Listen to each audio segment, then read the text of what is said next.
Afinal de contas, como superar a insegurança no trabalho com recuperações iniciais? E eu acrescento aqui, eu trabalho com mediação. Meu caro colega, nós estamos no 28º episódio da linha editorial chamada Vivendo de Recuperações Iniciais. Uma linha editorial que tem o propósito de colocar você, advogado, na linha de frente do mercado de recuperações iniciais, mercado que eu reputo mais quente do direito, mais quente, mais rentável. Você sabe, nós estamos em uma quadra histórica com os juros altos já há pelo menos 4 anos e isso significa atividade econômica estrangulada, isso significa um aperto no fluxo de caixa, isso significa uma explosão do número de recuperações iniciais. Você está percebendo isso seguramente na sua região, seja de pequenas e médias empresas, seja também de produtores rurais. O tema hoje, insegurança no trabalho com recuperações iniciais, como superar. Tá bem? Então, para quem se destina esse conteúdo, eu quero lhe dizer que eu estou produzindo esta aula, este vídeo, para advogados que pretendam imergir no mercado de recuperação inicial, sendo muito bem remunerados para isso.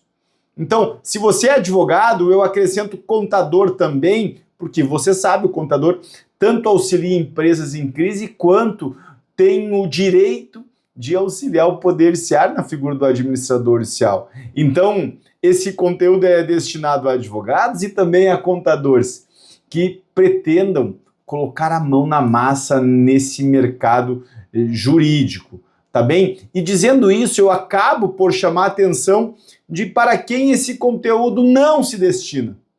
Esse conteúdo não se destina aos curiosos, aos empresários e aos produtores rurais. Então, se você está demandando uma recuperação inicial, se você é empresário, se você é produtor rural, está atravessando um cenário de dificuldades, não é esse vídeo que vai lhe ajudar a superar o cenário de dificuldades, porque nesse conteúdo eu pretendo dirigir a minha atenção, eu pretendo dirigir a minha inteligência a advogados que estão dando seus primeiros passos nessa área singular do direito, tá bem? Então vamos lá, olha só, eu vou explorar com você como superar a insegurança. Por que eu vou enfrentar esse tema? Meu caro colega, eu ouço cotidianamente, inclusive em questionários que eu faço para colegas que estão entrando no meu curso, que os advogados têm muito medo de promover uma recuperação judicial sozinho. Tem receio de ter algum problema, tem receio de enfrentar alguma dificuldade e não ter sucesso, assumindo a responsabilidade de alguma falha, de algum problema, de algum equívoco. Então, em razão dessa notícia, em razão dessa preocupação, em razão desse receio, desse temor, eu decidi produzir esse conteúdo. E aí, vem comigo, vamos começar. Primeira coisa importante de se dizer, é absolutamente razoável, eu diria, inclusive lógico, que quem nunca trabalhou com recuperação inicial tenha um certo receio, tenha um certo medo com relação a recuperações iniciais. Meu caro colega, isso é normal, isso faz parte do jogo. Você não precisa ter nenhuma vergonha de dizer isso. E por que faz parte do jogo? Porque um processo convencional você pode vencer ou perder. Em um processo convencional, imagine que você vai ser contratado para responder a uma execução de 2 milhões ou 2 milhões e meio. Ora, o cliente já sabe que deve esse valor. Quando você promover os embargos de execução, você vai explicar para ele onde é que estão os pontos cegos que a instituição financeira que está executando não observou. E, a partir disso, você vai alinhar com o cliente.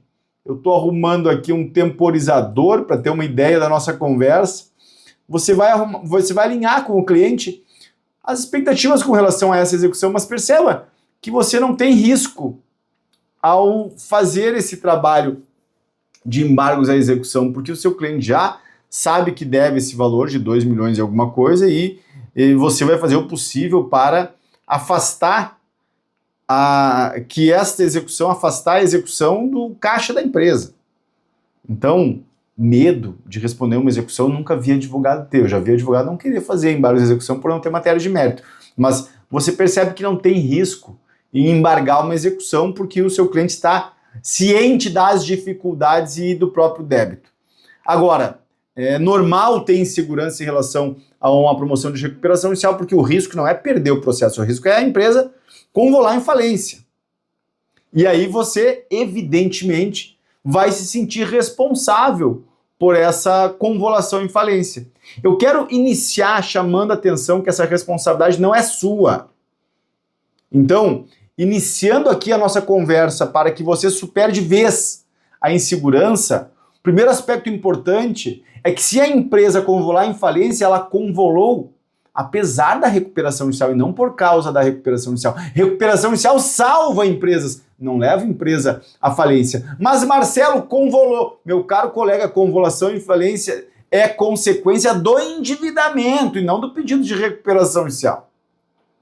Há pouco tempo eu tive assessoria a um cliente que devia alguma coisa como 50, 60 milhões, faturamento abaixo de 1 milhão. Se nós não tivermos sucesso com a recuperação inicial, você concorda comigo que não é em razão da recuperação inicial, mas em razão do endividamento que não cabe no fluxo da empresa, mesmo com deságio, com carência, com alongamento? Pois bem, é esse viés, essa compreensão que você precisa ter. E aí, se existe uma frase que eu no seu lugar já anotaria, é a seguinte: recuperação inicial não leva a empresa à falência. O que leva a empresa à falência é alto grau de endividamento. Recuperação inicial salva empresas. E aí eu já quero fazer um combinado. Se você está gostando desse episódio, eu quero que você já curta esse vídeo, já faz um comentário aqui embaixo. Se você compreendeu que tem alguma frase inteligente, uma sacada boa, escreva para mim aqui embaixo para eu ter um retorno e vamos fazer esse diálogo que para mim é extremamente produtivo, me deixa extremamente feliz. E deixa eu só confidenciar que para mim é uma satisfação ter esses últimos dias intensificado a produção de conteúdos para fazer você trabalhar com recuperação inicial. Você não tem noção da minha alegria. Imagino que esteja percebendo a minha satisfação, mas eu quero que você escreva aqui abaixo e faça um diálogo, mesmo que virtual, mesmo que em tempos distintos, não vai ser no mesmo tempo, mas eu vou ler cada comentário aqui abaixo e vou responder para você as suas questões, tá bem? Então, primeiro ponto importante, recuperação inicial salva empresas, não leva a empresa à falência.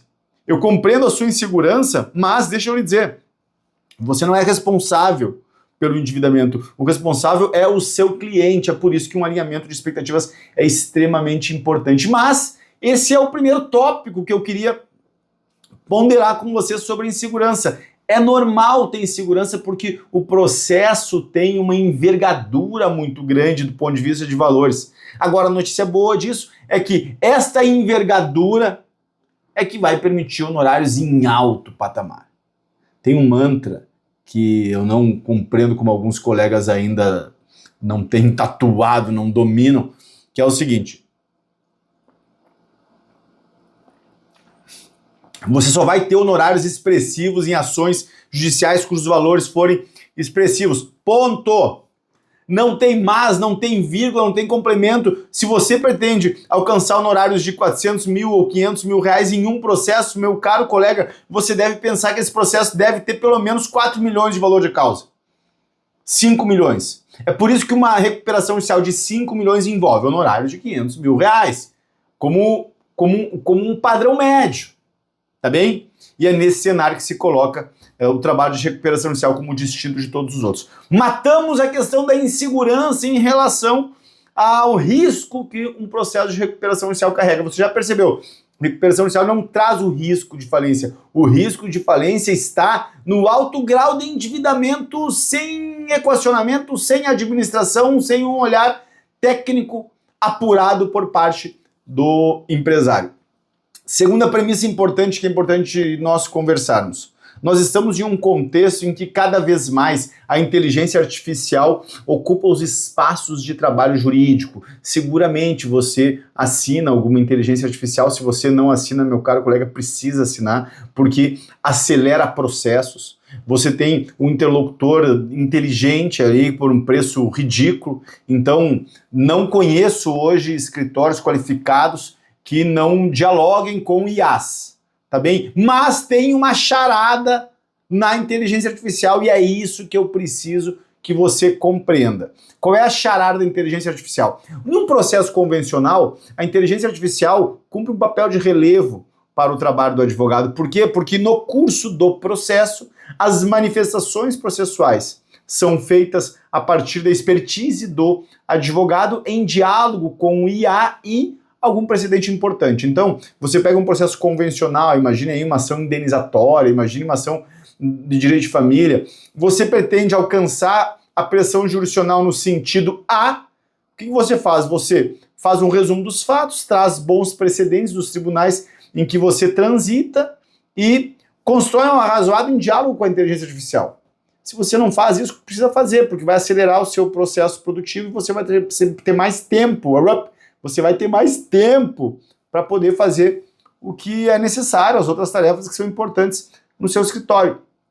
Ocorre que a inteligência artificial usada nesse sentido, ela acaba por escurecer, ela acaba por lançar um véu na compreensão profunda de processos mais complexos. Porque se você usa a inteligência artificial para fazer isso que eu acabei de descrever e que eu ouço muitos colegas fazendo, você acaba por secundarizar a compreensão lógica, a compreensão essencial de processos mais complexos, como é o processo de recuperação judicial. Por exemplo, você não vai, via inteligência artificial, construir uma maioria no quadro de credores para aprovação do plano de recuperação judicial. Porque você precisa construir a inteligência dessa estratégia. Eu vou repetir aqui lentamente para você vir comigo. Você precisa construir a inteligência jurídica e a inteligência estratégica da aprovação de um plano de recuperação judicial. Isso, feliz ou infelizmente, a inteligência artificial não alcança, ela não vai fazer. Isso depende, portanto, da sua competência. É por isso que eu costumo dizer que advogado que trabalha com recuperação judicial não vai ser atropelado pela inteligência artificial. Advogado que promove recuperações judiciais não vai perder mercado em razão da inteligência artificial. Claro, vai utilizar a inteligência artificial para muitos aspectos, mas a inteligência artificial não vai suprimir o trabalho jurídico deste advogado. E isso para nós é muito importante, porque pense comigo, é seguro dizer que muitas áreas do direito estão sendo verdadeiramente atropeladas pela inteligência artificial. Aquela consultoria convencional, mais básica, ela está sendo destruída por IA, e eu sei disso não em razão de colegas me contando, eu sei disso pelos empresários que eu assessoro, que cada vez mais me dizem: Marcelo, eu agora preciso de uma inteligência estratégica, que é a sua, para a promoção de uma renegociação ou mesmo de uma recuperação judicial, e ponto.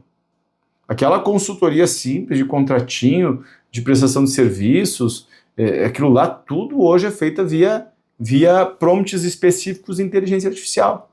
Então, meu caro colega, a advocacia convencional, aquela de balcão, aquela de petição simples, ela vai ser destruída pela inteligência artificial. E se me permite colocar mais um capítulo nesse tema, basta você perceber o número de escritórios que estão disponíveis à venda ou locação em médias cidades, em grandes cidades. Recentemente eu tive notícia em Porto Alegre que um escritório grande do centro da cidade, não de advocacia, mas um escritório para venda, estava sendo comercializado por menos de R$100 mil. Estava dando o escritório. Outro escritório em Florianópolis, o proprietário estava entregando para pagamento de condomínio. Então quem quisesse assumia, só bastaria pagar o condomínio. Compreende o cenário desafiador que está posto na advocacia contemporânea? Então você precisa construir uma especialização que drible esse contexto de absorção da inteligência artificial, e o mercado de recuperações judiciais se presta muito bem para isso. Sobretudo em um contexto em que 8,9 milhões de empresas estão inadimplentes, estão negativadas. O número histórico, a gente nunca teve tanta empresa endividada como nesse contexto. E esse endividamento exige um equacionamento que uma parte será feita por nós, advogados que atuamos nesse contexto. Fica aqui o convite para você ingressar nessa jornada. Agora sim, compreendemos que a inteligência artificial cria um viés perigoso e e não nos ajuda no que fazer profissional com recuperações iniciais. Como resolve isso? Resolve compreendendo a lógica do processo. E aí nós vamos superar de vez a insegurança do trabalho com recuperação inicial. Ponto central para superar esse contexto de insegurança, esse medo, é compreender a lógica profunda do processo de recuperação inicial. E aí vamos lá, qual é a lógica profunda? Vem comigo. Recuperação inicial é um processo judicial com finalidade econômica alcançada pela via negocial. Esse conceito é meu. É uma síntese de muito estudo. Então, repete comigo, anota aqui embaixo. Recuperação inicial é um processo judicial, ou seja, você tem que compreender as bases jurídicas desse processo, mas a finalidade dele é econômica. Isso significa que você não vai vencer a parte contrária, não existe parte contrária. Tanto que a boa doutrina chama esse processo, classifica esse processo como um processo de jurisdição voluntária. Trata-se de um processo de jurisdição voluntária. Jurisdição voluntária. Estou repetindo aqui a palavra porque saiu errada. É um processo de jurisdição voluntária, ou seja, não é um processo contencioso. Você não está diante de um litígio, você está diante de uma ampla negociação iluminada pelo artigo 47 da Lei 11.101, a Lei de Recuperação de Empresas. Marcelo, o que diz o artigo 47? Trata do princípio da preservação da empresa, ou seja, o corolário do processo de recuperação inicial é a preservação do agente econômico viável. Então, a lógica, vamos lá, processo judicial com finalidade econômica, ou seja, não é vencer a parte adversa, alcançado pela via negocial. E com isso eu quero dizer que você vai ter um pé no direito e um pé no ambiente de negociação, e tudo isso a gente constrói com muita naturalidade a partir do momento que emerge nesse contexto. Portanto, é essa lógica que vai alimentar o seu trabalho. Você vai produzir petições, você vai produzir manifestações, mas paralelamente, olha só, manifestações, petições, mas paralelamente você vai construir um ambiente de negociação, você vai construir um conjunto de acordos, um conjunto de tratativas que permitam a seu cliente superar o cenário de crise, a partir da sua capacidade de pagamento, a partir do fluxo de caixa que o seu cliente produz. Do ponto de vista do seu cliente, ele terá uma tarefa imprescindível, uma tarefa crucial, uma tarefa de vida e de morte. Transformar a sua empresa em uma empresa que gere lucros.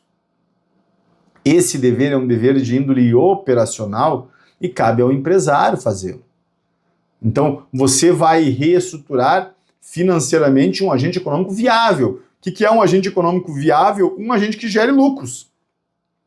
Mas isso é a responsabilidade do seu cliente. O que é convencional, o que é normal acontecer nesse contexto? É normal acontecer de alguns clientes no curso da recuperação inicial decidirem por alienar a sua atividade a outros empresários que estão mais qualificados para dar conta de lucros, rendimentos, receitas mais significativas em um cenário de dificuldades, mas o seu trabalho está sendo muito bem feito, ponto.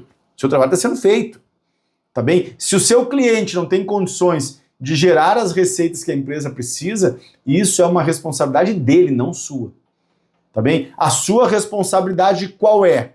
É, compreendendo a lógica do processo, oferecer as condições jurídicas e negociais para a superação do cenário de crise. Tenha consciência dessa responsabilidade que você a conduzirá ou a assumirá com muita tranquilidade, porque você compreendeu a lógica da recuperação inicial. Por que eu estou lhe falando isso? Porque tem clientes que, de fato, não produzem a receita necessária, não produzem riquezas suficientes que permitam se manter em atividade. E aí, mesmo você envidando os melhores esforços, ora, você não vai alcançar o seu erguimento porque o processo pode ter sucesso, mas o cliente não produz as riquezas necessárias para se manter na atividade. Você vai dormir mal por causa disso? Claro que não. Você ofereceu a derradeira tentativa de superação da crise. Você fez o que estava ao seu alcance e o que o direito lhe oferece como possibilidades. Agora, a alternativa que não deu certo, é responsabilidade do cliente. Notícia boa, 63% das empresas que ingressam em recuperação judicial saem vivas do processo. Isso dado recente, publicizado pelo Valor Econômico. E ainda falando, vê bem, todo o pano de fundo dessa conversa é a insegurança do advogado trabalhando com recuperação judicial. Ainda nesse tom, eu sou obrigado a fazer uma analogia com o trabalho médico. Imagina que você é médico, trabalha no setor de oncologia, enfim, no setor de câncer, que eu domino super pouco, então vamos devagar nessa conversa com toda a sensibilidade necessária também. E o seu cliente, o seu paciente veio com um câncer gravíssimo. Meu caro colega, você está preparado para fazer esse trabalho como médico, mas deixa eu lhe dizer, talvez seu cliente, seu paciente não sobreviva. A responsabilidade é do tratamento oncológico? A responsabilidade é da quimioterapia ou da radioterapia? Claro que não, a responsabilidade é da doença gravíssima. Também não é do seu paciente, ou do paciente, né? Seu paciente, né? A gravidade que se colocou de modo insuperável. Mas o médico fez tudo o que estava a seu alcance. E ele compreendeu a responsabilidade e compreendeu com segurança o que podia fazer. Fez. Se foi oportunizada a vitória diante dessa doença gravíssima, né, lamentável, ótimo, graças ao tratamento. Agora, se não alcançamos sucesso, não é por causa do tratamento. E aqui eu repito o que eu falei no início dessa aula. Você precisa compreender os limites do alcance da recuperação judicial. Uma empresa que deve 120 milhões ou 150 milhões e fatura menos de 1 milhão por mês, ora, ela sequer consegue pagar os juros do seu endividamento. Recentemente eu tive acesso a uma notícia que me deixou perplexo. Não sei se você viu, eu até compartilhei no meu perfil. 25% das empresas que estão endividadas não conseguem cumprir com os juros das suas dívidas. Ora, é evidente que uma parcela significativa delas deveria acionar o remédio recuperação judicial, porque é a forma de equacionar esses compromissos. Do ponto de vista do mercado, antes que alguém me critique, do ponto de vista do mercado, tanto melhor uma recuperação judicial do que uma falência. É melhor sim impor um deságio à parte dos credores, é melhor sim um alongamento em 8 ou 10 anos, é melhor sim uma carência de 2 anos do que uma falência. Falência significa ativo desvalorizado, falência significa desemprego, falência significa recursos que não voltam, sejam aos credores, sejam ao fisco. Então é muito melhor uma recuperação judicial que imponha graves deságios do que uma falência. E, aliás, essa decisão não é minha. Essa decisão e essa opção é dos credores que aprovam em peso planos de recuperação que envolvem esses parâmetros. 88,4% dos planos de recuperação judicial são aprovados. Vê bem, todos os dados que eu lanço aqui, meu caro colega, têm o intuito de contribuir para que você supere a insegurança ao trabalhar com recuperação judicial. Tá bem? Todos esses dados têm esse verniz, têm esse olhar. Então, os dados que você está percebendo que são interessantes, anote aqui. Envie para mim aqui abaixo, Marcelo, eu gostei demais dessa informação, que vai ser um prazer conversar com você aqui no YouTube, tá bem? Mas voltando para cá, primeira sugestão importante para superar a insegurança é compreender a lógica do processo, tá bem? Porque compreendendo essa lógica, você vai, inclusive, perceber o quão divertido é o trabalho com recuperação judicial. O quão interessante, o quão engrandecedor é trabalhar com recuperação judicial, comparando especialmente com outros processos. Nós temos aqui, no processo de recuperação judicial, vitórias cotidianas, né? Negociações que se fecham e que abrem novas oportunidades de negócio para clientes, ao contrário do mero cumprimento de prazos, que é o trabalho convencional do direito. Tá bem? Outra faceta importante para você superar em absoluto a insegurança no trabalho com recuperação judicial. Você precisa compreender as fases do processo. As fases de uma recuperação judicial. E do ponto de vista doutrinário, essas fases se resumem a 3. A primeira fase é a fase postulatória, a segunda fase é a fase deliberativa e a terceira fase é a fase executória. Olha só, aquela história, quanto mais a gente dividir a matéria, mais fácil é de compreensão, né? Mais inteligível esta matéria é. Primeira fase, a fase postulatória. Cara, a fase postulatória trata-se do pedido de recuperação inicial. A preparação do pedido e a petição inicial até o deferimento do pedido de recuperação inicial. Eu costumo dizer que em uma recuperação inicial você tem pelo menos 3 grandes momentos para abrir champanhe. 2 são inequívocos. Um eu vou acrescentar aqui porque eu estou conversando com um advogado que vai trabalhar com recuperação inicial. Primeiro momento de alegria, e eu não vou usar, não vai ser em ordem aqui, tá? Mas o primeiro é o deferimento do pedido de recuperação inicial. Você juntou uma petição inicial com toda a documentação do artigo 48, do artigo 51, e o juízo deferiu o processamento. Cara, o deferimento do processamento autoriza você a abrir uma champanhe.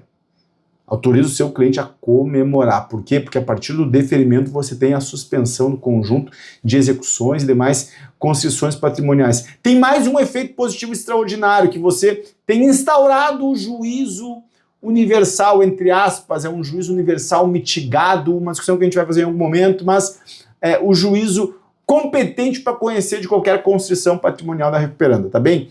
Esse é a primeira champanhe. A segunda champanhe você vai estourar quando aprovar o plano de recuperação. Tem o plano de recuperação aprovado, pô, vale a pena estourar uma segunda champanhe. Mas a champanhe que você vai abrir em primeiro lugar, e eu tô falando em 3 garrafas, é da assinatura do contrato. A assinatura do contrato sempre envolve valores significativos para o escritório, para você. Tá bem? Então, olha só, e essa assinatura vai ser feita na fase postulatória. Fase postulatória, ela compreende desde a conversa primeiro com o cliente até o deferimento do pedido de recuperação inicial.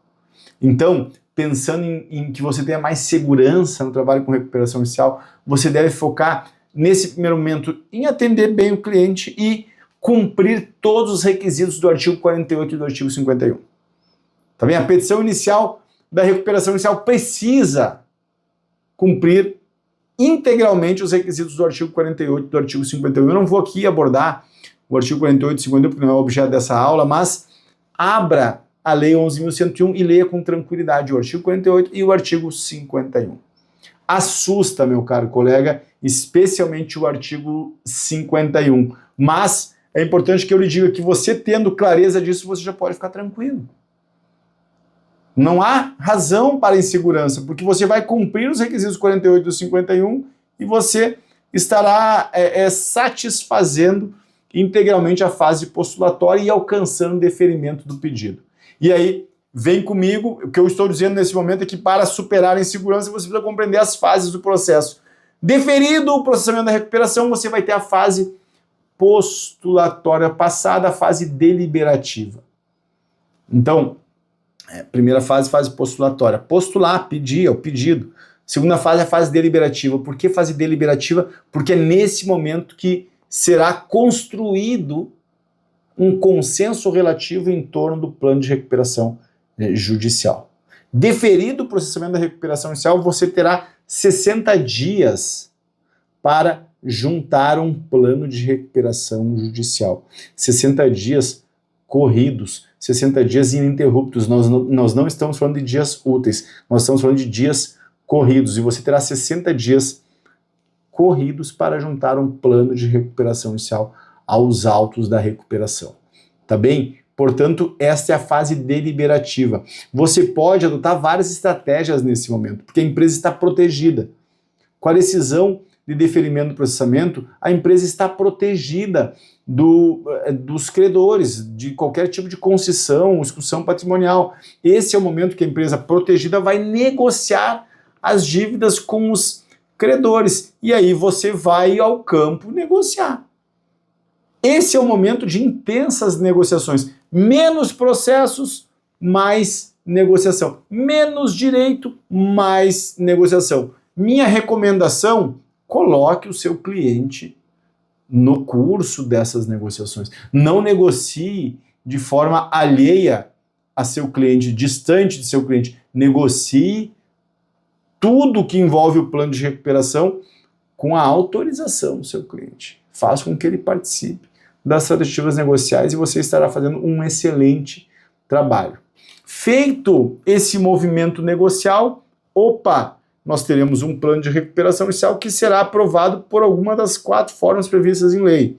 Uma das formas é mesmo por aprovação tácita, nenhum credor se insurgindo contra o plano de recuperação inicial. O plano será aprovado tacitamente pelos credores e sequer teremos assembleia de credores. A segunda forma interessante diz respeito à aprovação em assembleia de credores.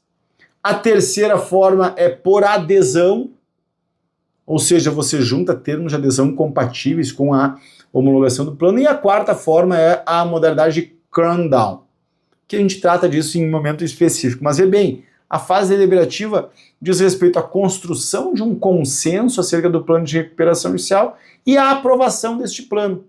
O segundo passo importante da fase deliberativa é a administração dos créditos extraconcursais. Toda recuperação judicial de médio porte, de grande porte, terá créditos extraconcursais e esses créditos precisam ser equacionados no bojo também desta negociação. Eles estarão fora do plano de recuperação inicial, estarão fora do plano de recuperação inicial, mas as suas questões podem ser administradas, negociadas nesse contexto da fase deliberativa, exatamente porque nesse momento a empresa estará protegida dos credores pelo juízo aspas universal. Marcelo, por que aspas universal? Porque necessariamente não é um juízo universal no sentido de conhecer de tudo que envolve a empresa em recuperação inicial. Tá bem? Mas eu trato disso em outro momento. A terceira fase da recuperação inicial é a fase executória, em que o plano de recuperação inicial será executado, será, por sua vez, cumprido. Tá bem? Então, olha só, entendendo a lógica do processo e compreendendo, tendo domínio das fases do processo, você terá segurança para fazer uma boa assessoria. Afastando a inteligência artificial da lógica, porque você sabe que você não vai fazer o trabalho com inteligência artificial, você precisa construir o domínio dessas competências. Você pode até ter como boa interlocução a inteligência artificial, mas você precisa dominar tudo isso que eu acabei de comentar. E para encerrar essa conversa, eu quero lhe dar um presente aqui. Um presente para que você trabalhe com absoluta segurança. E se você gostou dessa aula, eu quero que você já curta e comente aqui embaixo, tá? Mas veja esse presente aqui, olha só. Detalhe final, fundamental. Você precisa compreender de uma vez por todas que o seu cliente tem compreensão do cenário de dificuldades. O seu cliente sabe que está com muita dificuldade, que ele pode eventualmente enfrentar uma falência. O seu cliente sabe, ele tem noção dos riscos que são envolvidos. Portanto, você está trabalhando como aquele médico oncologista em algumas situações. Você está trabalhando com um cenário de dificuldades nos quais dificuldades criadas pelo cliente. Foi o cliente que assinou uma dívida de 2, 3, 4, 5, 10, 20 milhões. Foi o cliente que não geriu bem a empresa em um cenário adverso que fez com que se percebesse uma dívida de 30 milhões.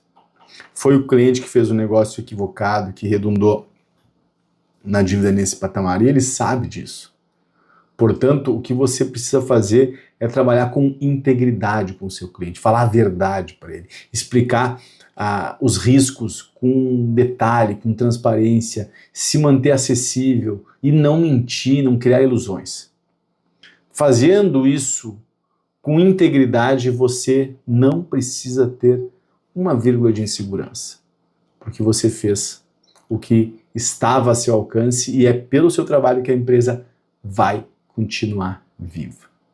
Meu caro colega, se você gostou dessa aula, se você gostou dessa conversa, escreve para mim aqui abaixo. Se você quer trabalhar com recuperação inicial, participe do curso prático em recuperação inicial. Se você pretende dedicar suas energias para esse mercado extraordinário do direito, aproxime-se do meu ecossistema, vai ser um prazer tê-lo conosco. Grande abraço, vamos para cima.